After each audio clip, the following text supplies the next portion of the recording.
உண்மையான ஆளே கிடையாது. இவன் ஒரு கேவலமான ஆள்.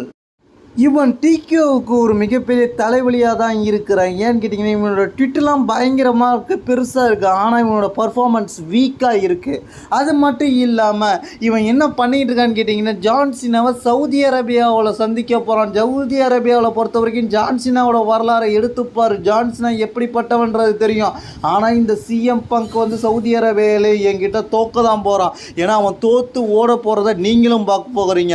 அதுதான் இங்கே நடக்க போகுது. இந்த தோற்றதுக்கு பிறகு அவன் புது கட்டுக்கதையை கொண்டு வருவான். அதையும் நீங்களாம் நம்பிடாதீங்க. அவன் தான் பெஸ்ட் இந்த வேர்ல்டுன்னு சொல்லிக்கிட்டு இருப்பான். அவன் பெஸ்ட் இந்த வேர்ல்டு கிடையாது, இனி ஒஸ்ட் இந்த வேர்ல்டு.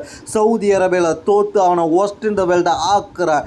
இப்போது இங்கே நான் தான் champion, greatest of all time பேசிட்டு ஜான்சனை பெல்ட் எடுத்துகிட்டு கிளம்புறாரு.